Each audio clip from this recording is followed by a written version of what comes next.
Welcome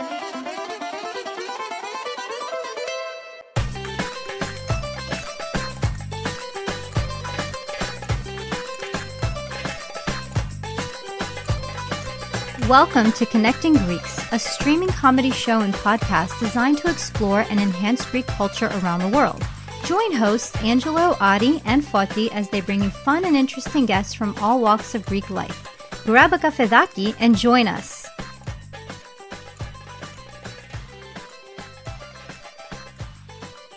Hey everyone, thanks for joining us for another fantastic episode of the Connecting Greeks podcast. We have an amazing show today. I'm Ari, one of your co-hosts. I'm actually coming live from Cape Cod, just about 10 minutes from where the first pilgrims landed, so it's really cool over here. But let me introduce my co-host, Foti Stamos. Hello, Foti. Yasu Ari. How's it going?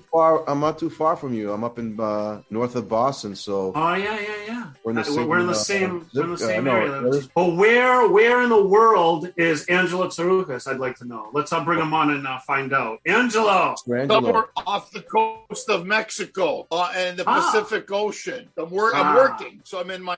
and this is great technology now. I could be on a cruise ship, and I did 2 shows on the first night. I've had 6 nights off. Oh, nice. So the eating, that's it. No, that's the job. And then I do 2 more tomorrow night. Then I get off the ship. So this is the life. I like it. Anyway, I'm happy to see you guys, and I'm very happy about our guest for this week. I've seen her many times. She's a TV contributor. You've seen her on all the major shows on the networks. You know, she's a American. She's an activist, and she's a journalist, and she has her own show. And I'm really happy to have her on the show. Nomiki Konst. Thanks, Nomiki, for coming on Connecting Greeks. Thank you guys so much for having me. And I'm so like, is this a Greek cruise? Because that sounds like my worst nightmare. No offense. I love our people. I don't know if I want to be on a ship with them. The coast. It's not a Greek cruise. Okay.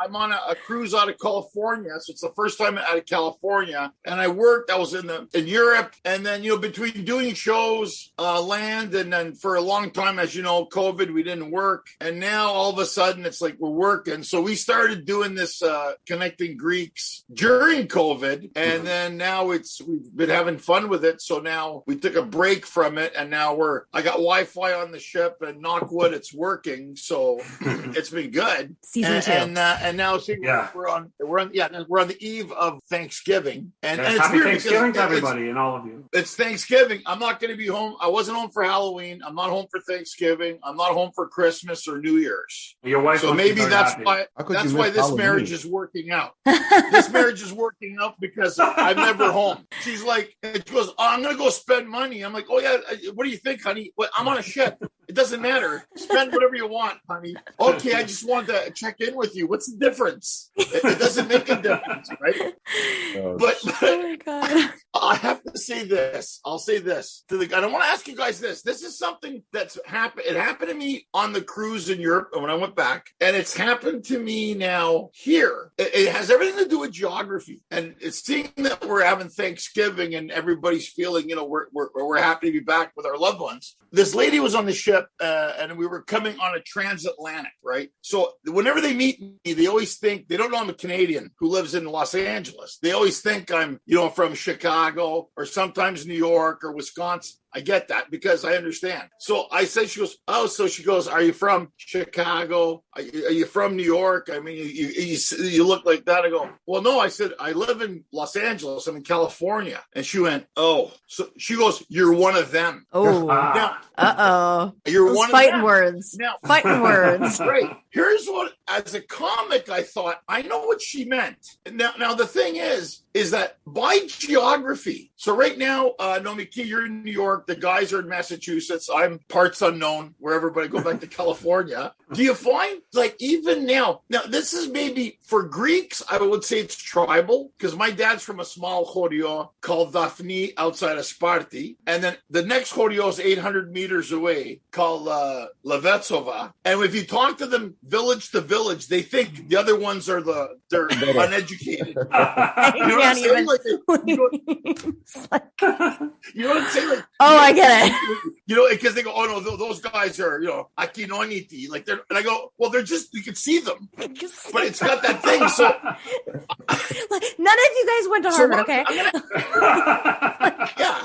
So what I'm saying, Nomiki, and everybody here, isn't it funny now? Is it and I'm going to ask you guys this question. Is it because of the internet technology? Is it because we know a lot now? We know a lot more. Isn't it funny now that, okay, because of internet and because we're so connected now, and I notice the whole world's come together now because of technology. Do you think we just know too much? And it's affecting our decisions because this is good. We're interacting as people, and we're talking to each other. And I prefer this. But when somebody says to you, "Oh, you're from there," they automatically associate you as part of some kind of California cult or whatever. How do you guys feel about this?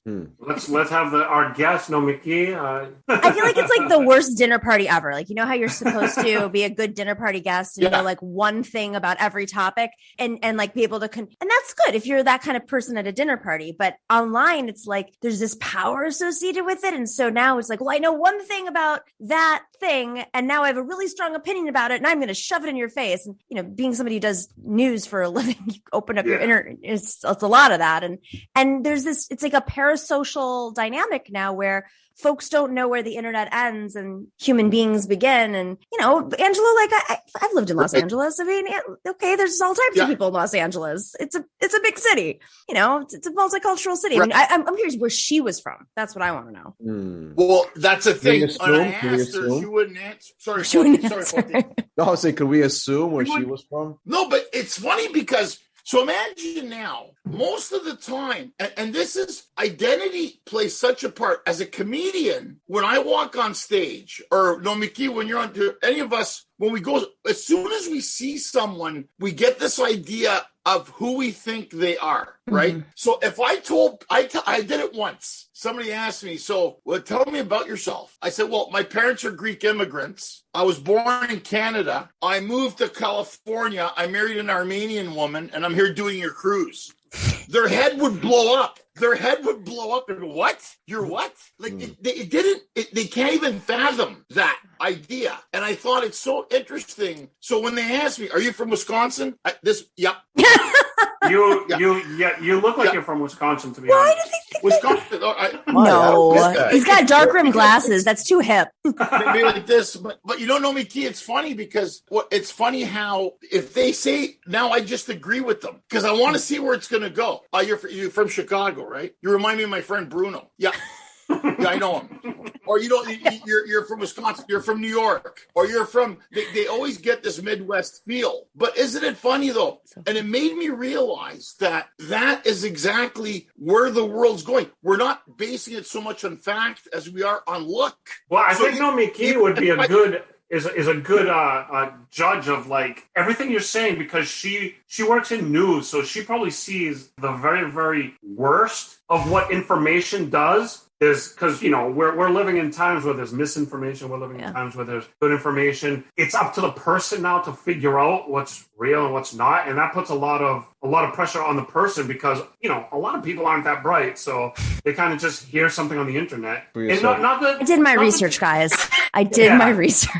Oh, my God. Famous last words. That sentence drives me up a wall. It's like, really? Like, you don't listen to a scientist and a doctor, but YouTube and Google and Facebook, you listen to. Like, you're crazy. But I mean, how does that, from your perspective, is it? Oh my God. Are things getting like a little crazy? Are things getting worse? Like, I don't think people should have this much information, to be honest. Yeah. I mean, it's like, well, here, it's not even that there's too much information out there. I think information is a good thing if it's cultivated, if it's edited. You know, we seem to think, you know, that the internet is this level playing field, and it's not. I mean, YouTube politics, for instance, where I have my show, is almost 100% of the hosts are male and almost 100% of the audience is male. So imagine how that shifts the discourse. Right. You know, Fox News has women on it and the other women are watching and there's a diverse group of people. So different experiences are showcased, but like the algorithms now are not creating a level playing field. So people are getting one perspective and then they go into the real world where they face folks who might have different perspectives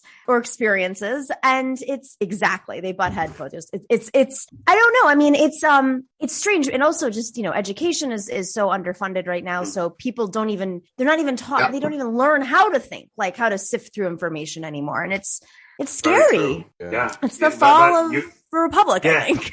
So happy Thanksgiving. I just want to, no, but I actually truly believe in that because I'm a tech guy. I've been a tech guy for 20 years, and I am the number one person that absolutely hates social media. We need it. It's a necessary, especially if you're in business, it's a necessary evil. I launched a social network in 1999, way before Facebook, way before, I think, even MySpace, to be honest.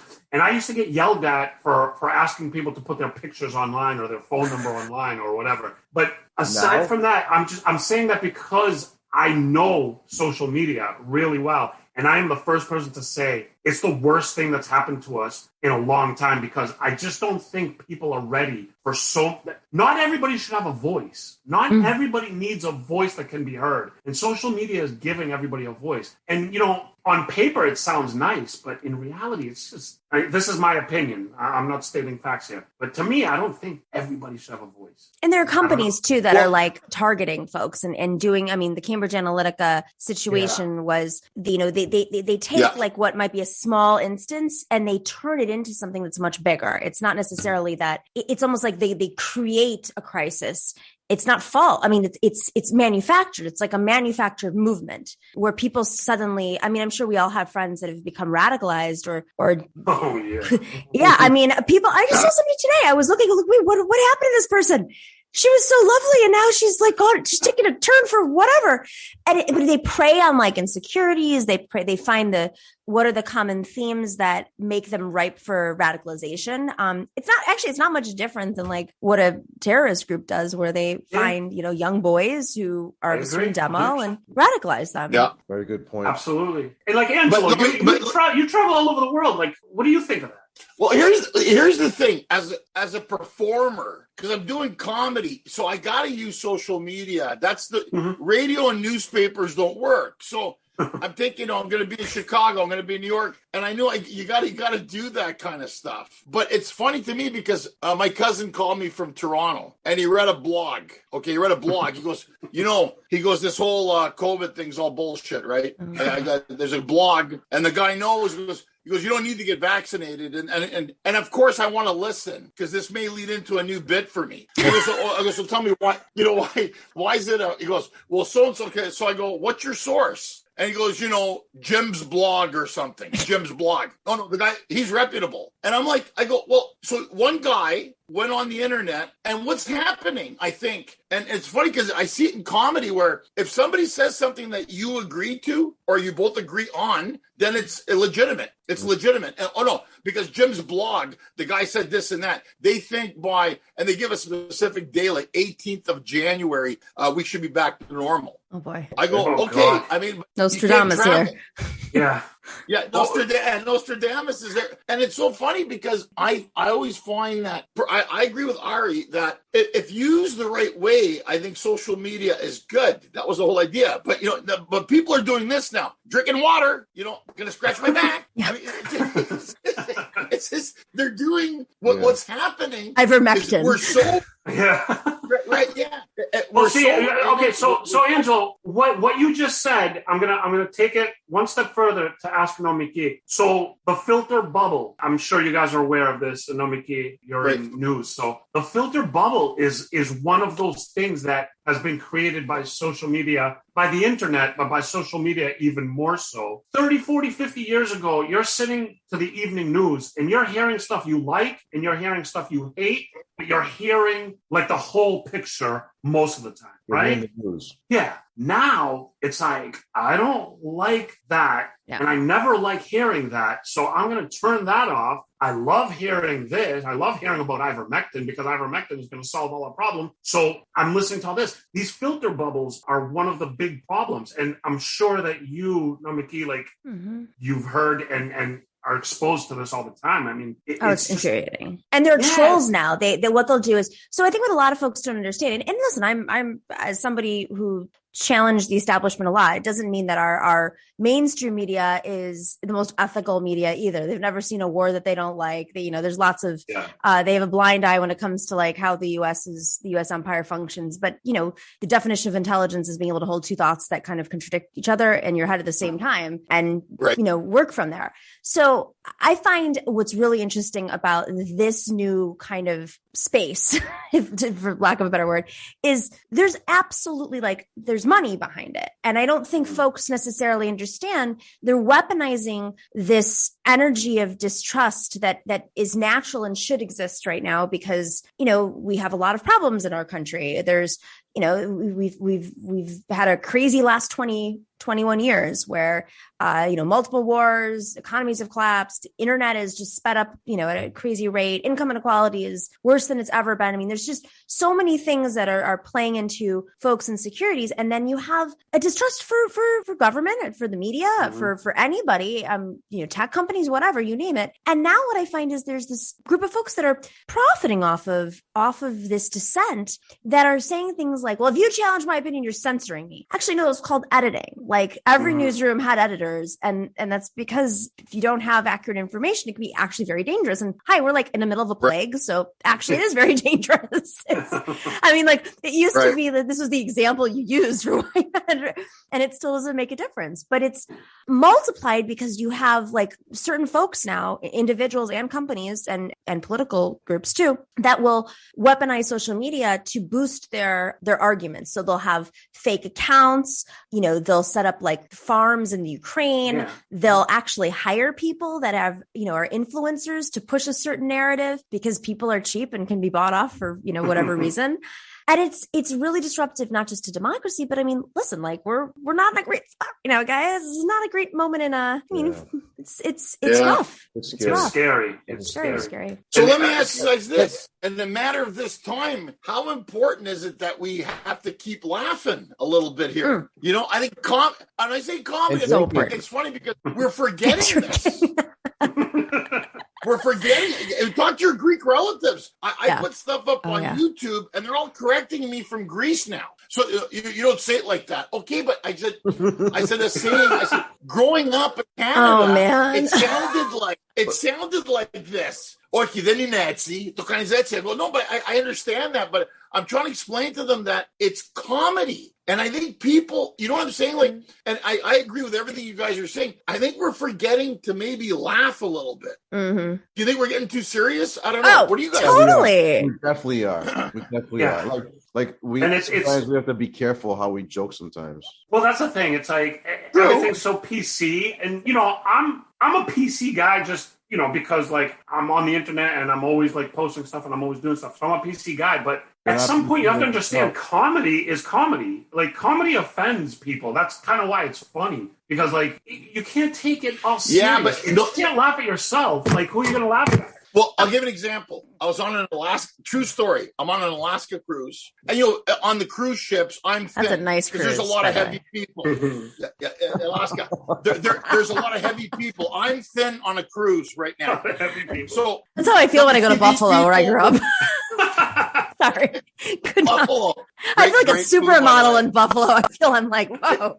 You are. You're a supermodel regardless. But I'm on the ship, and this couple came and said to me, "Oh, we're upset." I go, "What happened?" She goes, "Oh, well, yeah, we went whale watching, and we didn't see any whales." And then I said, "Oh, no problem. Just go up to the buffet. You'll see a lot of whales in there." The guy laughed. You offended her. She goes, that's not funny. I go, you shouldn't say that. I go, big people can talk about big people. We cancel each other out. It doesn't matter. So I go, she goes, and then the woman that said it, she goes, well, how do you feel we should fix that? I go, maybe we should start walking to the buffet more often, walk, and it's so funny because it's big people act like they don't know why they're big. I know why you're big because you eat. Don't act like and I always say to them, it's okay if you want to eat, but don't act like you don't know what happened. Yeah. And that always drives me nuts. We should, and I think what's happening, you got to state the obvious. And I think that's what's happening in everything we're looking at now, blogs. or people that are, offended or whatever. Well, okay, so then if I can say it, if I can be self-deprecating and make fun of myself, then it should be okay afterwards. But it's so funny how people will come up to me after and say to me, I was uncomfortable with what you said. Oh, I said, what I said, was it inaccurate? Well, no. Okay. So it's on you. Angelo, you're a comedian. Like, if you're like, it doesn't matter anymore. But I'm saying, like, if, in my opinion, if you're like some sort of like CEO or some sort of politician, fine, watch what you say, because your job is to, kind of get people on board of what you're doing and what you're selling and what you're promoting, blah, blah, blah. But when you are looking and listening to a comedian, he is there to make fun of you, to make fun of somebody, to make jokes, to make you laugh. And this is what you're doing. The whole like thing about people being offended by every single thing, it's just, I don't know. I remember. I can't remember I don't remember who it was making fun of Bill Maher. It was another comedian saying, I think it was Norm Macdonald. I think he was saying something like the issue, because I get offended by Bill Maher all the time, and I'm like, oh, but he's a comedian. But the thing is, I'm not getting upset about his comedy. I'm getting upset at his like, he's trying to act like a politician, and I'm like, you're not. You don't have a political science degree. You're just because you read a lot doesn't mean. Yes, people should have opinions, but he does offend a lot of folks, because he's not holistically informed. But when he's doing his comedy, I'm like, all right, I can laugh at that, even though I don't agree with it. Sometimes it's funny. Like, I don't love it when he makes fun of Bernie, but I'll listen to it and I'll laugh. It's when it's gratuitous. I think that's like, there should always be a little bit of a level of like being aware of the gratuitous aspect of everything. But that's just being a socially intelligent human being. And comedians of all people, I think, are the most socially intelligent because they're picking up on nuances in society and shining a light. And sometimes, I know I don't want to go down this rabbit hole because it'll get me canceled, but Dave Chappelle. I mean, the Dave Chappelle thing, I watched it and I thought, this was not intended for me. He was trying to educate a different part of his audience about something. Right. And I think he probably achieved it because he's so, multidimensional chess in his mind. And if you really were able to go in there and say, like, what's he trying to do? Not like, what do I feel about this? What was he trying to do? And I walked away from it and I thought, I don't think this was about coming out the most woke. I think he was trying to ease a part of his audience, which was extremely transphobic, some of them probably, into understanding his mindset. And I thought, listen, he's fine. He's been nominated for a bunch of awards now. And, I think he'll survive. But the canceling of, I'll just say this. I just wish women had the amount of courage to walk out of Netflix for every single violent movie on Netflix. Can you imagine that? So let's just put that in perspective. Can you imagine if every single woman that worked at Netflix and any ally was like, you know what, while we're at it, let's all do a walkout because there are literally 900,000 movies that are violent against women on Netflix. Right. But this is what I'm saying. It's like, where are our standards if we're going to play this game? Good point. You're right. Very good point. Yeah. No, it's I'm not advocating for that. No, but it's true as a comic, and you hit it on the head, Nomiki. I think he's trying. The guy. I've met Chappelle a few times, and the guy, like you said, he's so brilliant, and he does it in a way where you don't think he knows what he's saying, and then he comes out of nowhere, and you're like, "Holy, how did he get there?" Yeah. And it's funny because what he was really saying was when he came out and he goes, "This is the perspective that I'm using," and then all of a sudden they went against Chappelle. And they went against Netflix, and they went against all these things. And then, again, where do you find the line? If you're offended by comedy, don't watch it, Just don't laugh. Just stay home and go to Red Lobster and do what you think makes you happy in life. And sometimes I have to stop myself too, Nomiki, because I mean, lately it's just been crazy. My cousin calls me up. He goes, Elon Musk, his mother's Greek. No, she is not. She's not Greek. We do not accept her. I don't accept her. She's a Nazi from South Africa. Come on, we all know what she is. South African. And Eli goes, Elon Musk, his mother is Greek. I go, no. The mother is, I think, South African. The dad's Canadian. No, she's from Kalavarata or something. What? She's Greek. I go, where'd you get this information? Jimmy's blog. It's me. They went down there. So it's amazing to me. And he goes, Speedo's blog. And I just laugh. I go, okay, so do you know? No, because I know they told me about this. And it happens It happens a lot where, I'll jump on this one for a second. It's a Greek thing. Like Jason Sudeikis, the comedian who's on Ted Lasso, he's Lithuanian. Right. But the Greeks think he's Greek. It sounds Greek, right? Jason Sudeikis. And he's a very funny comedian, and his show is really good. And then, they come at me, Jason Sudeikis is Greek. I go, no, actually, he probably hears that a lot. He's not Greek. He's from Lithuania. Oh, he's Lithuanian Greek. He's not Lithuanian Greek, but he's Lithuanian Greek, Oh my God. Is it just Greeks? Do we do that? I find do it all the time. Even me sometimes we Greekify things. So much so. Because we have that pride, which is we're a very proud culture. I mean, there's no denying it. And I think it's funny as heck, like to hear all these things. Guys, I love it. On that note, we should ask our guest Nomiki a little bit about herself and like her background and where she grew up. I'm not Greek, guys, by the way. I hate to break it to you. This is the moment where I have to. People have been asking me my whole life. They're like, "Are you Greek?" Sure. I keep going to these. I'm like, yeah. Have you been mistaken? Have you been mistaken for other like? Oh yeah. Anything like you that is common? Like, you look Brazilian, everything. Italian, Spanish. All of the above.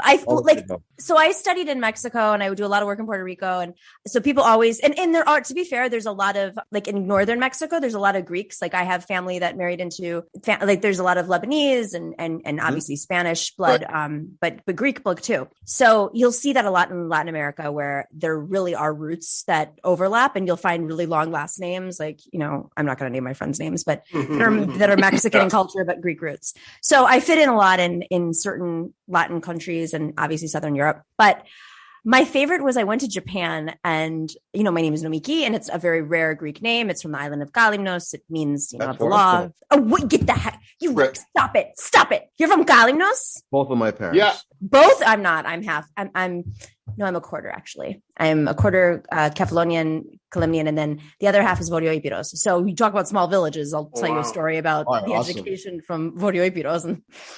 And no, but when I went to Japan, I had a lot of Japanese people saying to me like, "Oh, are you Japanese?" And I'm like, "No, my name is Nomiki." They're like, "It sounds Japanese." I'm like, "Do you not know your own names?" Yeah. Yeah. I would have rolled with that. Like, yeah, I'm Japanese. Sure. Yeah, there's some words that do sound Japanese. Like if you yell out "Regamoto," like that sounds Japanese to me. I'm sorry to hear this, but so many people have misused the word malaka in many ways that's also been like mistaken for Japanese. Yeah, it could be. It's funny. My daughter, I FaceTimed them yesterday, and they went to a sushi place in Encino, and my daughter goes, "Daddy," she goes, "Daddy, the place is called Yamoto." Yamoto. She knows that. She's so. She knows. And my wife goes, "She learned this from you." I said, "Daddy, it's called Yamoto with a Y." I knew what it means, right? I go, "Yeah, I know what it means." And I think it's just funny. So and cute. She's got that brain to know that it sounds like. So, I mean, it's funny that a lot of the words. But yeah, because, when you look at Greek, I was in Puerto Vallarta. I went into the place yesterday. I got nothing to do. Is that like so I went into this place. Yeah. And it said Thea. It said, ask Thea is for the travel. And I went, I said, "Oh, look, ask Thea. Thea knows where everything is." And I was talking to the guy, and the guy looked at me and goes, Is my auntie here? And the guy's confused, right? So I'm trying to explain to him that Thea in Greek means aunt. Or tia in Spanish. The guy's looking at, in Spanish too. So he kind of got it, what I was trying to say to him. But it's so funny because it happens to me too, because you'll go to different places and you'll see, like, I was in, when we were in Singapore, and I was with Russell, and we're looking out. I go, "What's over there?" He goes, "That's the Straits of Malacca." And that's what it's called. It's Malacca. It's over there in Malacca. Oh my God. Why is this so funny? It never gets old. It never gets old. It never gets old. What the best part is? You could be in second grade, and you could be us, and we all are laughing at it. They're like the most evolved fart jokes ever. It's like a little bit higher up on the scale. But that just goes to show how proud and how much love we have for our culture, because it doesn't matter. We will always find this funny, and we will always watch movie credits and TV show credits and be like, "There's a Greek name. There's a Greek name," and we will always like find words that sound Greek, and we'll be like, "That's a Greek word." Yeah. And we'll always hear last names that sound Greek. We'll be like, "That guy must be Greek." It'll never end, and I love it. I love it. You know what's one of the best classics, and I think Angela has touched on this, is when you visit random restaurants that are not Greek, and you open the menu, and all of a sudden you see this random Greek dish. Like, why is this here? And you're like, is the owner's Greek? Right? Yeah, because it's not a Greek restaurant, but it has Greek dishes. So I have a friend who's American, whatever his background is, very like American name, and he lives in Astoria. And he said to me one day, he goes, "Oh, let's go to that one restaurant, but be careful, it's a sneaky Greek place." And I said, "What's a sneaky Greek place?" And he goes, "It's not a Greek place, but they sneak in stuff. It's like suddenly it's like a burger place, and there's like halloumi on the menu." I'm like, "Oh my god, I love that! It's sneaky." Oh, that's awesome. I'm going to use that term. Can I use that? Totally. Sneaky. Right?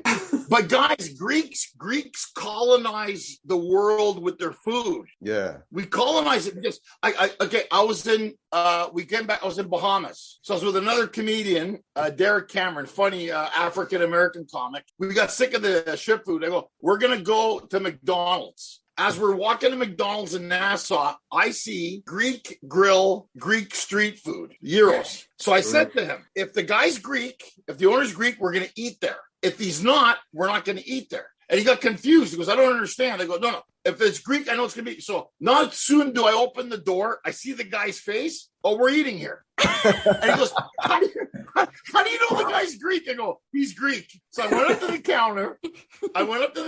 And I said, he's got his kumboloy in his hands. That's how you know. "Are you Greek?" "Milasilinika." "Nah." Yeah. And he starts talking to me, "Where are you from?" And there's a community in Bahamas of Greeks, like Nomiki said, in Mexico. We're shocked of it. And the guy was so happy. And it turns out that afterwards we're talking. And then comedian that was with me said, "Why did the guy have to be Greek?" I go, "If the owner's Greek, okay, you know the food's going to be good. Doesn't matter with the employees." But I've been to places where it's a Greek restaurant not owned by Greeks. We're not eating here. Yeah. Forget about it. Forget about it. No way. But if Greeks can open Italian and other restaurants, still make it. And I know this sounds arrogant, but it's true. We somehow have a better grammar.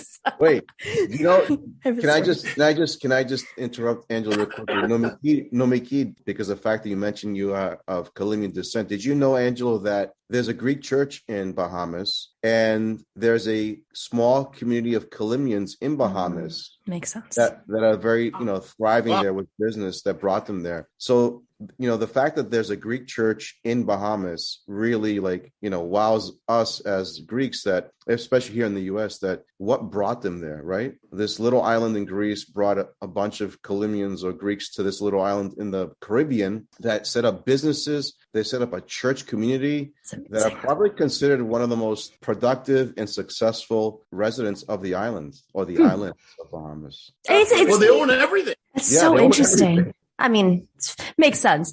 So it's Thanksgiving right now and my mom's here where I'm hosting 20 people tomorrow. I don't know how that happened. I invited 17 people and I was like, all right, maybe 8 will show up. 20 people are showing up now. That's awesome.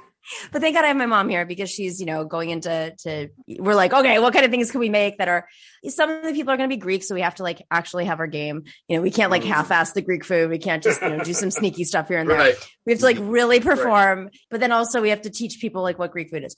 So my mom was, she was looking up, we're going to do pasticcio tomorrow. So I want to do, a little, but I have a few friends that are vegetarian, including myself, by the way.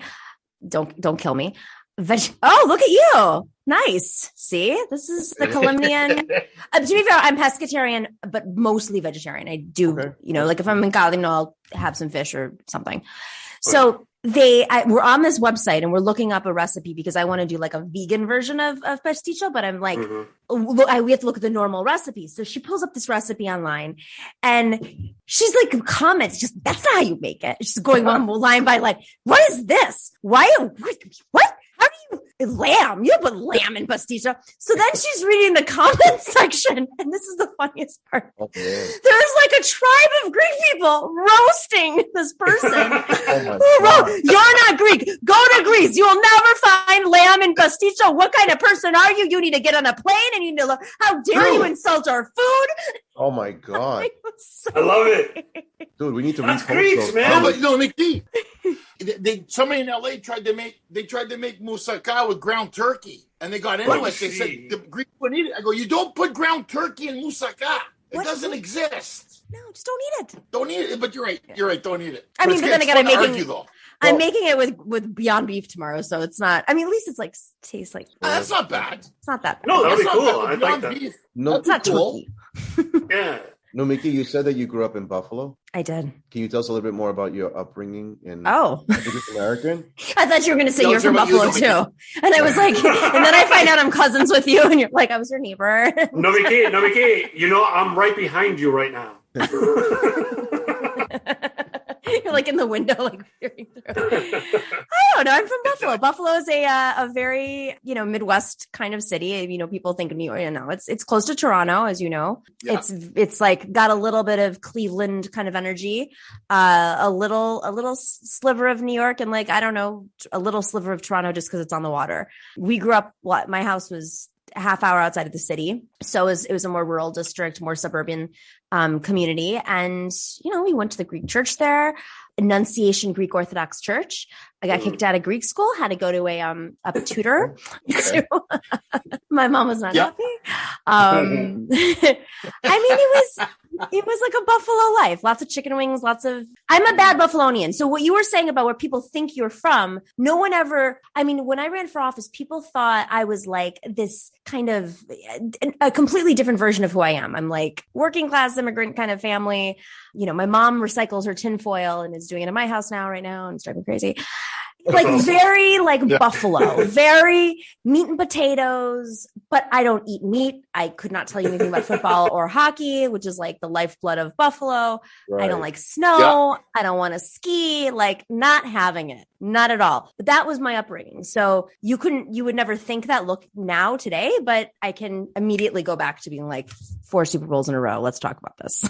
Okay. That one. My God. Well, my Kubati are in St. Catharines, close to Niagara Falls. Very close, yeah.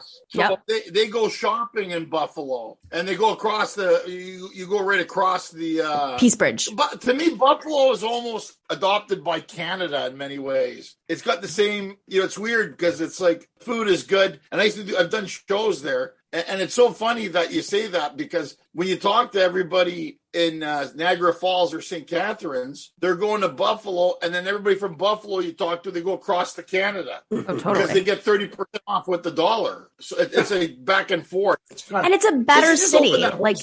It's so crazy, because when I was a kid, the Canadians would come to Buffalo, and then Buffalo got really shitty. No offense, I can say that because I'm from there, so I will say it. It got really shitty. Thank you, trade deals like Carter's trade deals in the 70s, and did all these factories shut down. There's an exodus, blah blah blah, and then Toronto turned into this like world-class city, and it was so close, an hour and a half away.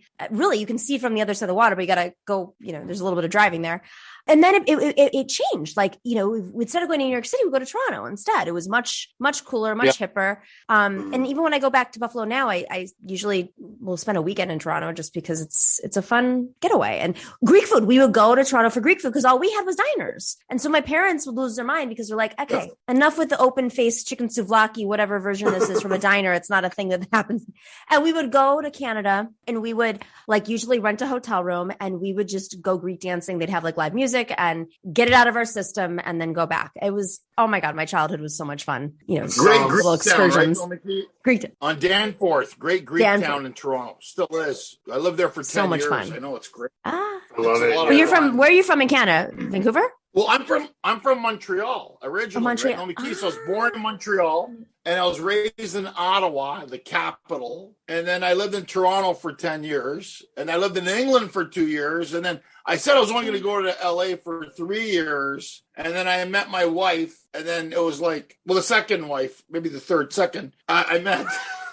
And now I've been in LA. And then it's funny because my wife said this to me the other day. She goes, if it doesn't work out with us, I hope your next wife. I go, whoa, time out. I go, there's no next wife. I'm going to live in a monastery in Greece. I'm going to become a monk. I'm not getting married again, I said to her. It's all yours. But look what she said. You've got good views at least. It's funny. Yeah, know. Honestly. And then it's like, but my mom, I got to see my mom because I hadn't seen her for 2 years. So we went there. And it's so funny because my mom says to me, Titelis na faz, right? And it drives my sister crazy. I'm shocked she said that. My sister goes, oh, look, you showed up. Now we're going to eat because mom makes it. Mom was a caterer. So she made, I'm going to ask you guys if you like, she made uvarelakia. I know you don't eat meat. You can do it without it. Uvarelakia avgolemono soup, which is comfort food for me. Classic. It's egg lemon, avgolemono. Yeah. And I put it on I think on my page, and it was like 10,000 people were like salivating over it. Oh my God. And I went there. Because it looked good, man. It looked really good. It's so good. It's so good, right? I said, I want soup. I don't care if it's 100 degrees. Fellow soupa. I want soup because soup's good. I can eat soup anytime. I miss, one food. Oh, here we go. Let's talk about it. Well, Forky's going to hit you up later. But I was going to say to you, what's one thing that you always enjoy? For me, it's soup. So much. I can eat soup morning, noon, and night all the time. I do love soup. I miss margarita. That's one thing. Like my yaya was... I know everybody says this, but so my dad's mother is from Calinos, and she was a very good cook, but she was more like worldly and cultured. My mom's mother was from Voroipiro, and it's a very poor region, the Albanian side. And she made the best pitas in the world, the best spanakoppitas. I still have, she died like 4 years ago. We still have half of one left because we're sliding little pieces. And then she made this margarita that was to die for. I've never had any, and I'm glad I don't eat meat now because she's gone. So, but I could have eaten her margarita every single day. The smell, like walking in the house. Do you have your yaya's recipe for the pitas? I do. And my mom's here, and we have videos. It's hard because even if you have the recipe, it's a craft. Like she made the filo by hand, and it was like so thin. Honestly, there are very few places in Greece I've ever had anything similar. I hate to, say it this way, but you have to go to that area to really get like the quality northern to Ipiros to get like the quality pitas. And it's a dying, art. It's the yayas that were like 90 years old who knew how to do it. It's very, very hard to do. It is. Very hard. I don't know if this is good news or bad news, Nomiki, but you have 20 people tomorrow. You might have 23, and the last half of that might be gone. So we're coming. Just prepare yourself. We've got. You had me at pita. We have one, and my mom made one. My mouth was watering. I go, I want a pita. I want yaya's pita. I'm sure we have all, like you mentioned, Angelo. We from our households growing up. I'm sure we have that one or two dishes that is a staple that you think about it. Like what's going to happen moving forward if we can't get that anymore? Oh, God. We have to. That's why there's a great cookbook. My friend Chris Sorligas, my big fat Greek cookbook, and I wrote the foreword for him. His mother was dying of cancer. So before his mother died, what they did to honor her, they took all the recipes. He's on his 6th or 7th printing, and he honored his mother with these recipes. But his mom is very much all our moms. It's like it's pretty much we all had that. And by doing that, I said, Christo, he's a filmmaker from Montreal, and he goes, it's amazing what you just said, Forty. So many people they remember having it, like Nomiki said, her yaya made this or did that. Mm-hmm. But for some reason, we lose the recipes or we forget. Now I'm noticing some great, not just this, there's great cookbooks out there now for Greek food. Sure. Well, spoiler alert, but Nomiki is coming out with the Greek buffalo cookbook, right? That's coming soon. Chicken wings and feta. Yes, I love it. I'm all set. I'm all set. I will eat that. Buffalo chicken wing pita. I think we need I think, That guys, is delicious. Chicken wings and feta. I I'm think hungry now, man. the only way to save these very special and dear recipes is to create workshops, because I don't think cookbooks do the justice of how things are made. So unless we get together and put some workshops on how to make these, okay, iconic dishes. Yes. Foti, you're right. Okay, so Nomiki, we're gonna do more segments, but it's gonna be bring your mom on. Yes. Oh yeah. Oh, show us how to make that buffalo wing and feta. Oh God. Stop saying that. I love buffalo wings and feta. It actually would taste really good. I think that is a good combination. Totally. Patent people. Oh my God, that'd be good. A feta dip instead of blue cheese. That'd be so good. Dude. We just started an empire tonight, right here on Connecting Greeks. Thank you. Okay, I'll think of a few more. Yeah. Let's find out more about Nomiki and what's going on what else? in her life and what's in the pipeline for Nomiki. Oh man. What am I doing right now? Well, I have my show. It's a podcast and YouTube show. It's on like all these different platforms. I can't even keep track as everybody else. You got to diversify. Right. It's called the Nomiki Show. So it's very creative. It's, people Google Nomiki and that pops up. It's twice a week. And it's a left lean. It's like an interview show. So we do a lot of long form interviews about, whatever topics are coming up. Like we just did the whole trial, the Rittenhouse trial that was yesterday. It was like a long one. Yeah, we have a lot of journalists and experts and authors on, and then we do like a panel afterwards where we talk about like the news of the day, and you have fun guests, like this kind of conversation.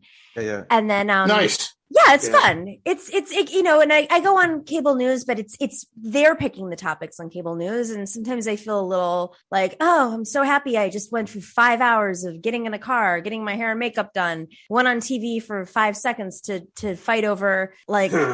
Should Caitlyn Jenner be on whatever, like something that's not relevant? Yeah. Gotcha. Yeah. I'm like, I feel like I'm really spending a lot of good time on my.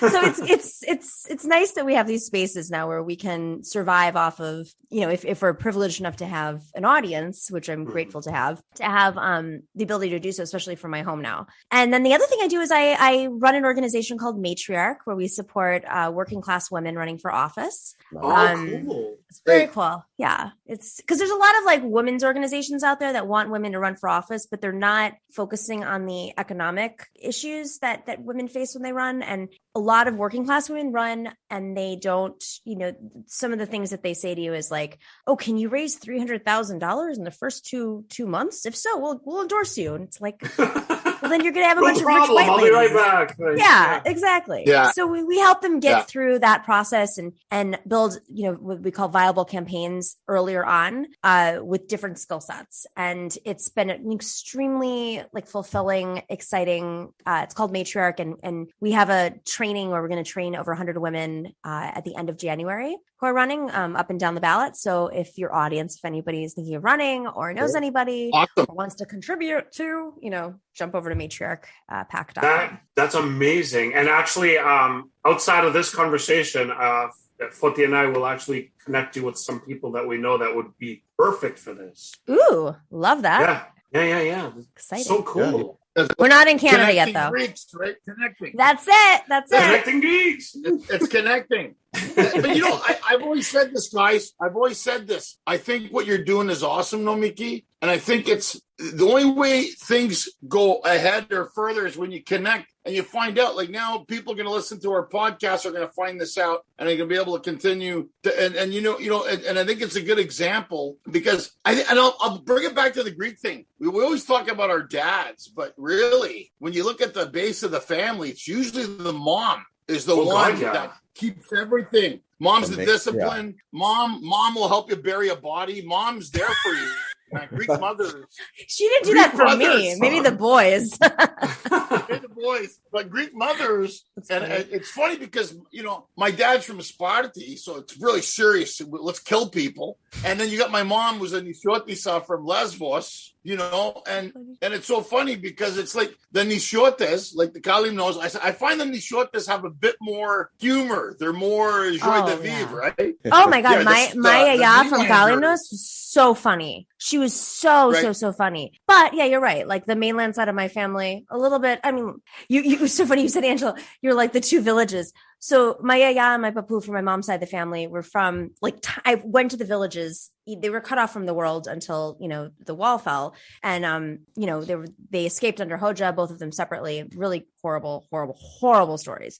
And no one had been back to the village. And so I went in 2017 or 18, I think. And it's just as my grandparents described me. My yaya was always like, oh, we drank water out of this. We didn't have any water. We didn't have this. We used to. And I'm like, yeah, I'm sure it was. Because, they tell the stories over and over. And I got there and I'm like, no, this is exactly what she said. But it was so funny because there's two villages, Polichani and Hlomo. Hlomo is where my grandmother was from, and Polichani is where my papu was from. And my papu would always say, she was rich. And I'm like, hey. So I get to the villages and I'm like, they had money. It was like the most rundown. It's the poorest area of Europe, guys. The poorest area of Europe. But Hlomo's just like, they had one extra goat and she was the oligarch of the community. Watch out, guys. That's hilarious. So good. I love that. That sums it up, though, right? Well, I know, Nomiki, an hour went by really fast. Oh, wow. And Already. Thank you so much. We're happy you came on today, and we're going to talk about your show. And really happy to have you on the Connecting Greeks. But what we end it, we give it to Forty, and then Forty asks a few questions about you. And then Ari takes it home. So thanks for being here. And we're going to promote the Nomiki show and all that other stuff too. Really appreciate you coming on today, Nomiki. Thanks. I want to go on a cruise. Have you done a Greek cruise only? So we do that in Greece. You don't think about it in Greece, right? Yeah. But here, I'm like a little scared of it. Yeah. I think there's another one I'm going to let you guys know. I did that one for a church out of Florida. Ooh. And they had Bouzoukia on it and me. It was fun. It was a good cruise. I would do that. They tried to make Greek food horrible. Was there a bunch of Greeks from Tarpon Springs? There's a lot of them there. Or Tarpon Springs. Watch out, we're everywhere. Oh man, we're everywhere. No, Nomiki, this is great. This has been an honor and a pleasure to have you on our show. I think we had fun. I mean, this is one of the shows that we actually, it just flowed. I mean, other shows, we obviously have formats, we have questions, but this just went pretty quickly. And we thank you for being on with us. Thank you. You could tell Nomiki is a professional, so it's like, right. This is the best kind of guest we could have. And 100%. And as Angela has said, we do this little fun segment towards the end to get to know our guests a little more with these three little quirky questions. And the first question we're going to ask you, Nomiki, we talked about food. We got to know that you're vegetarian, pescatarian, but obviously growing up in a Greek family, I'm sure you had lots of great dishes. But can you tell us and our audience your favorite and least favorite Greek food? Ooh. Well, she said margherita. I'm going to... Is that your favorite? I don't know. I mean, I think also I used to love when I was a kid. My yaya made domades and but really, really good homemade. I don't think I've ever had any as good as her. She was obviously, my mother is a great cook, but my yaya was she was just the community favorite. She started the festival. She was like a little, she was the matriarch. It was Food Network. Yeah. Right. And my least favorite, I don't know. I mean, I don't eat any of this stuff now, but I guess kokoretsi is it's probably just because it's disgusting in my mind. I agree. I agree, man. And that's true. Yeah, look, I can see that. Even when I ate meat, the idea of it was just overly salted intestines that are probably not good for your heart. Yeah, absolutely. Oh, you know what I don't like? I also don't like. My mom loves them though. Oh my god, it's disgusting. No, I also don't like cod. I feel like cod is just so overdone. And that's something I can eat today. I just what? Why? Boring. Why are you eating this? There's so much fish. Cod. Bottom feeders. I won't take offense being in Cape Cod right now, but oh yeah. You guys started it, so excellent. So Nomiki, next question. Growing up as Greeks, we have our ways of saying things. And I'm sure all of us have been subject to our parents, saying things, any Greek sayings growing up that you might want to share with us that really stick with you or resonate with you, that, whether you were as a teenager and your parents kept saying things that just like stuck to your head, that you might want to let us know that you were subject to. Oh my God. Could be rated R, don't worry. No, there are definitely some like that, but I can't think of them right now. But I can only think of the words, and it's. I'll tell you one. My mom always used to say, "Tamatya su ekato." Like before you leave the house, make sure you have 100 eyes around your head to make sure. I get it. Okay. But I think that the common saying was, the common saying was "Dekatesera." But my mother never trusted me, so your mom wanted way more eyes than she wanted more eyes. Yes. Oh, I don't have any the lessons. I can't think of any lessons right now. I'm sure I know I have them. I can only think of like the silly things that they would say because they could never say the words right, like college cheese instead of cottage cheese, or happy birthday, not birthday, happy birthday. Those little things, like my grandfather never understood like silent letters in Greek. And that was my favorite. And he would get into this like passionate diatribe. Why don't you why is this word not this way and this way? I don't understand. I'm like, yeah. That, just like little things like that. We need to add that question to this, to the itinerary here, because that's a good question, because you got Sarababits and Maidanos and like Banca instead of Trapeza and like Keki, like all these donut. Yeah, Donkey Donut. Vamos to Donkey Donut. Where to Donkey Donuts? How would they pronounce McDonald's in Greek? Maidanos. McDonald's. All right, McDonald's.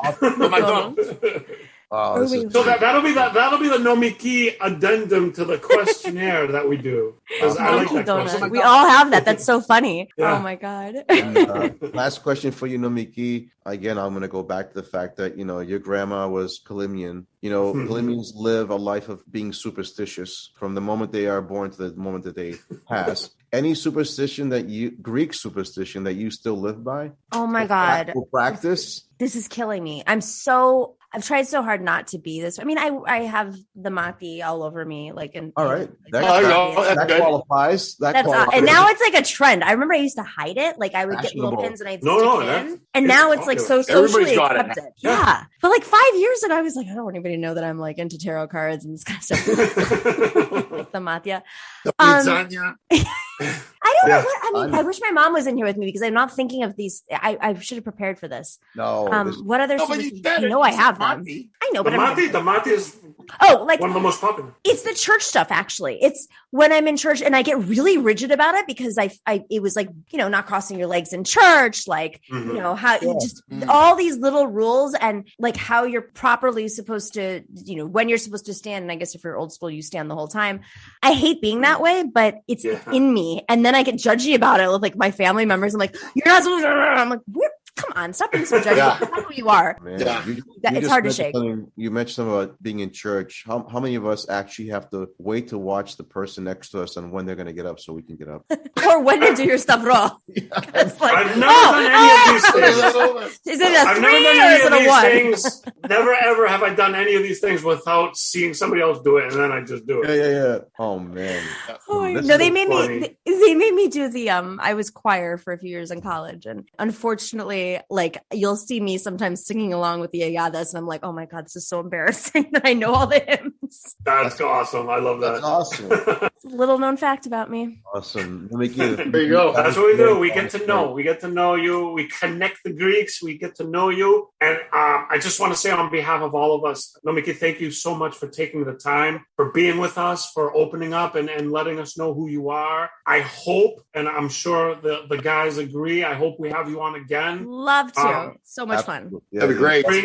Bring your mom on. Let's do some cooking too. Like, why not? Call her in right now. You'll have another hour with her right now. You want to? It was such a pleasure talking to you. Fascinating, interesting, amazing. We wish you all the best. We can't wait to talk to you again.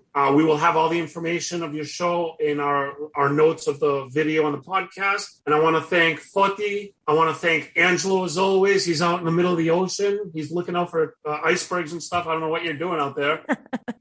On behalf of all of us, thank you so much for taking the time and for being with us. Thank you. You're awesome. Yeah, You're so much fun. Thank You're doing a great show, guys. Happy Thank you. Thanksgiving, everybody. Happy Thanksgiving.